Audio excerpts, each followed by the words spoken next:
legitimate stakes and claims.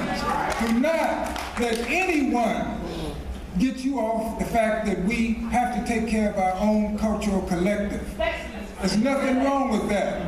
Look at the Irish, look at the Polish. I mean, Chicago's a gangster city.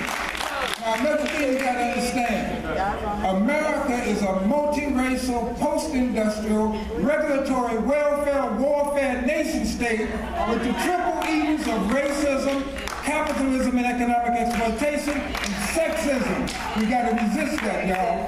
Asante Sana. Keep it up, Mays. You own it.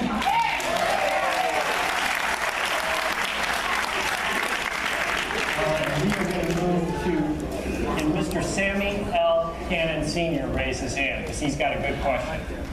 All right, in the front row. Okay. What problem or issue does Mr. Cannon want the next mayor to address? One word, taxes. He writes, for senior citizens, they are so high, and when we get old, why can't they be lower than they are? So his suggested solution, when you get past 70, your taxes should stop.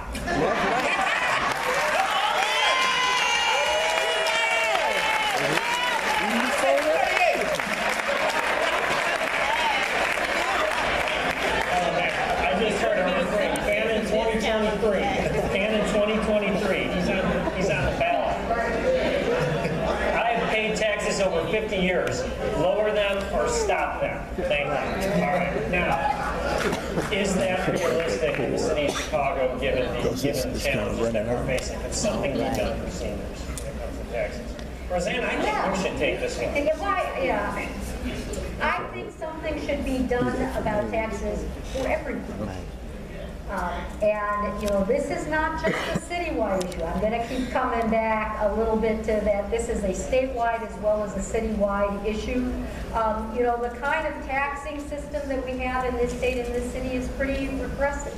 So I'm sorry, I'm not sure that the ending taxes at 70 is quite realistic.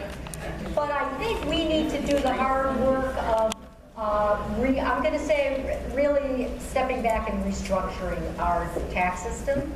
And by that, I not only mean income taxes and property taxes, but it's all the questions of how we fund schools and how we more equitably distribute the funds that we get. But, without getting, too deeply into this, this is a very badly flawed tax system that needs a lot of redress, and it needs to be particularly mindful of those vulnerable populations that can't afford to take the hit. One thing certainly ARP did at the statewide level that we're very proud of was, we made sure that taxing retirement income was not going to be the quick fix at some point. But there needs to be. There needs to be a more thoughtful, systematic approach to taxes, because the system that we got is pretty bad. I want to ask because I know he knows a lot about this. Back in my previous life, I wrote a lot about it. So, tax fairness. We obviously know we got a new assessor in. The electorate got rid of Joe Barrios. Yes! Do you see how big of an issue do you see? Can the assessor, even more so than the mayor, have an impact on this? Is property being taxed fairly? Well, it depends on what you think is fair. And I think most people, he's a good they think what they think of is fair is, how much they're being taxed. Well, the assessments are going to be more fair. Fritz Kagi, is elected on this promise of making them more fair. And I'm sure that he is going to follow through, and that the assessed value of the lower priced homes in the city will be reduced. And that's the promise. That's what the Tribune stories and the independent studies showed was the biggest problem. But at the same time, I also believe he's going to try to raise up the assessments of these big downtown properties. He's promised that. I know that he's going to try to do that. That's where the clout lawyers ply their trade. And that's where a lot of the tax burden gets shifted. But the assessor is only one step in the process. And the commercial property owners aren't going to bow down. They're going to, I'm sure they're already making their plans. They're going to go to the Board of Appeals. They can also appeal to the Property Tax Appeal Board, which is the state. And before it's over, I mean, when it's over, you don't really know where the assessment's going to go. And more than that, property taxes really aren't determined by the assessor. They're determined by your local governments and how much they spend. And the local governments are not going to start spending less. We have to deal, they've still got to figure out a way to deal with this pension problem. And in fairly short order, I'm sure there's going to be another property tax increase coming. Hate to tell you, but they can't figure out any other way yet to pay for this. And I'm sure there's probably some retired public employees in this audience tonight. You want that money that you owe? I want you to get it. But for that to happen, everybody's going to have to dig deeper into their pocket. So if anybody thinks tax fairness is you paying less, I mean, don't expect it. Out of curiosity, show of hands in the crowd. Who was surprised that Ed Burke, a property tax appeals lawyer, got reelected? Nobody was surprised. What does that say about our politics? Nobody was surprised. I think it says that when you vote on alderman, you are not voting on TIF, you are not voting on all of these lofty ideals and goals. You know what the people in the 14th Ward say? Did you pick up my garbage? Do my kids go to a good school? And am I safe? And I think that when all of these people that are talking politics now, when they're running for aldermen and they want to be legislative bodies, they are literally garbage men. And I think if you look at the service that happens in the 14th Ward, when it snows, this plow, when the garbage gets picked up, and I think that's often those of us that are so involved in the political world don't recognize that most people are just trying to make it through the day. Let's go back to the crowd. We have a question here from a very patient person. Good evening, I'm Dr. Daryl Young Gibson. Good evening, and I'm an academician, which means I focus on facts and not supposition, and I just wanted to make a few corrections. It was stated that neither of the two mayoral candidates, well, one did not come out to the black community. I am the black community, never saw her. And one thought she had the black community in her pocket. Well, one candidate lives in Brownsville. And that candidate was alderwoman of the 4th District for 21 years. So and that candidate worked for Barack Obama, got him elected, worked with Harold Washington, got him elected, so I'm just making some facts, getting out some facts. Did the Sun-Times endorse Lori Lightfoot? Yes. Yes. Okay, and Rosanna Marquez, you worked for, how long did you work for Mayor Brown, the International Law Office? I was an associate there right out of law school from 1983 to 1989. So that's been 30 years ago. Okay, and I know Lori Lightfoot was right out of law school. She worked for Mayor Brown also. I just want to say, I hope that, well, I've been living in Chicago all my life, South Side and the West Side, and we don't fall for the okie doke. I'm just going to tell it to you right now. We come out here to the black community, and we can have a love fest for one of our candidates, and we're out here. We can say, oh, everybody out here, we came to support a particular candidate. But us black people, and I'm a senior citizen, close to 70, and I have to work, pay my taxes, but I'm a senior citizen, and I have to work, and I'm not going to fall for the okie doke.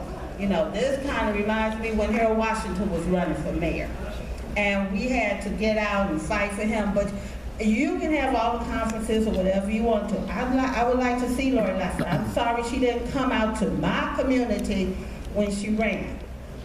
But that's all I have to say. Thank you. Okay. Let's go to another audience question here. Hello, everybody. I'm Tamika Holt, West Indian for the Black Youth President. Go ahead. Let me say this before I get into what I would like to see happen.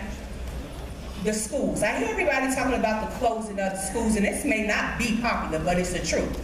Why would I want to underperform the curriculum when you ask them what it looked like, and when you see it and you see the difference in curriculums in other areas is nowhere near up to par, and they're teaching your children how to take tests only. Anybody talking about that when they're advocating for our children? See, it's one thing to be pro-union, it's another thing to be pro-charter. But when you pro-parent and pro-my child, don't nobody want to hear that. That's right. Nobody said anything about these schools' curriculum. Nobody said anything about the ones that was left open in our community's curriculum today. Where is that conversation?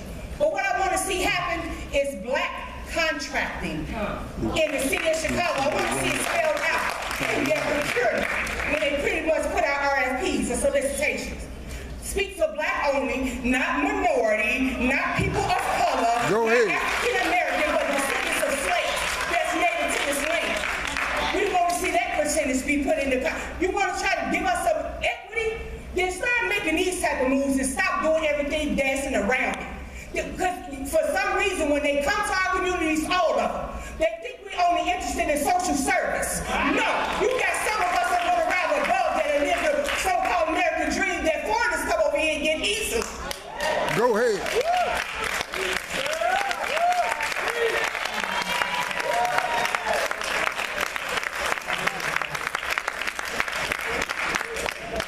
Hello, my name is Otisha White, and I'm a mother of 5, okay, single parent. 5 kids, 3 graduated college, 2 accountants, 1 finance and psychiatrist, the 4th one in college. No grandkids, okay? Go ahead. I've done this on my own, you understand? Without nothing from the community. Where is it when you're gonna put something to give the kids hope, okay? You take schools out the neighborhood and make them walk in the rain. Who could learn anything wet? Not me. I can't even concentrate on what I want to eat and I'm wet. Let alone these kids walking down the street. Y'all say y'all got eyes lurking for them, but ain't nobody reporting a crime. No one's there for these kids. Where's the communication for them that parents have? Either you damned or you're not, okay? Either you're gonna work all day or you're gonna sit at home and make sure you know what the kids is doing. Okay, I've done it both. Okay, my daughter, my last kid, okay, she's gonna be an epidemiologist, okay? Going to Stanford. We put the champion on top of that. Anybody in my community. And it angers me because I taught them to do right and do the right thing to only get picked off. What the is that about?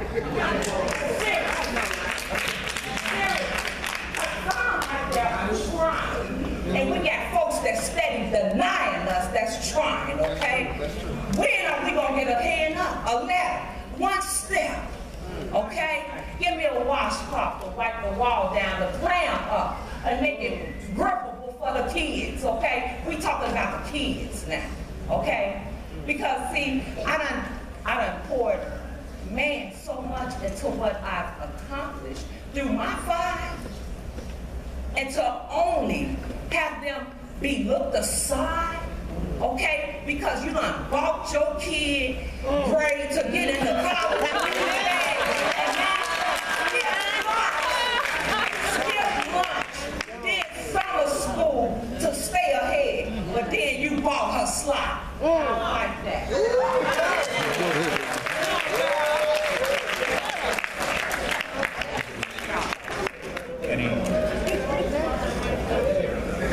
All right. Well, we have more questions over here. Or comments. Do we want to take, I mean, Lois Travis, Lois out there? Lois, raise your hand. Where you at? Lois is up here. All right, well, Lois has a good, I mean, her #1 issue for the next mayor is gun violence, and it's a pretty simple question. What will you do to curtail it? And Lauren, Lois doesn't really have a suggested solution, so I mean, what does the panel think about gun violence?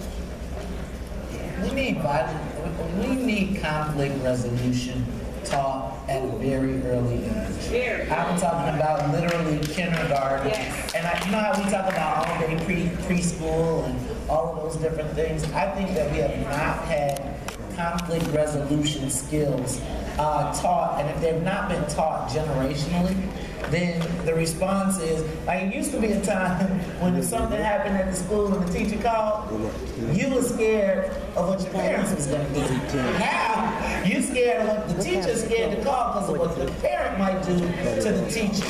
I fundamentally think that the resolution to conflict now is really picking up a gun for so many people. And I think that we've got to give people alternatives or ways to de-escalate and teach them those tactics at a very early age, because by the time you get to 8th grade or high school, you can get a gun and you're already taking that on. Early intervention. Is the police department right now part of the problem or part of the solution?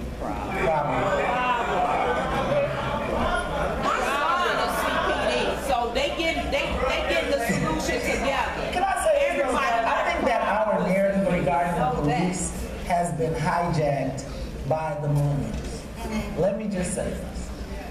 I go to community meetings all over the city of Chicago. And when I see black seniors in those community meetings, they are not saying get rid of the police. They are saying we want more police, we want more safety, we want more. I would tell you, and this is probably not popular to say, but I know quite a few seniors who, when they saw the Laquan tape, they thought it was wrong, but they also saw that guy as being a guy that prevents them from moving around in their neighborhoods. And I think if we don't acknowledge that and recognize that there's a dichotomy of the conversation, the millennials win on this conversation oftentimes because they master social media. So by the time you get through, you would think that nobody black wants a police officer anywhere in their neighborhood if you look at it. But you see, but that's what you saw in this turnout of this election. That sometimes all the fury and all the noise that you hear does not really translate into action. So what you need to do is figure out a way that you can bring these two divergent ideas together, because we all have the same goal in mind. We want to save our children. That's the goal. That's the primary goal. We want our children to be safe. And we want the elderly living in the community to be able to live peacefully and safely and not be afraid. So in order to do that, there has to be some coming together of the idea that the cops are bad, they're not policing our neighborhoods correctly, they're over-policing us. We have to have that viewpoint, but we also have to do something about the sheer amount of illegal guns on the street that's being used as the first, and instead of resolving conflict resolution, instead of doing that in order, people walk around feeling that they have to have a gun to protect themselves, and now you got, instead of a fight or an argument, you got a shootout. Yeah. That's what we have to do. We have to bring these two different sides together, and we have not done that. On the millennial piece, though, I just want to just say, the millennials, I think that the election was anticlimactic for the millennials. I think if you think about what they accomplished over the last 4 years, coming to vote for mayor was kind of like big whoop. We got, Rahm is gone, we got McCarthy, we elected Kim Foxx, and they had a series, McCarthy, I mean, there was a series of wins, and I think that series of wins kind of was like, and then you had the big Trump election where we had to save the world. This election just became anticlimactic, especially at the time when we were also watching the Jason Van Dyke trial going. So I don't think that the millennials didn't do their work. And I think the other part is millennials aren't voting because they ain't got kids in some cases. They ain't got taxes. They don't have a house. They don't have the things that are priorities to us that make us go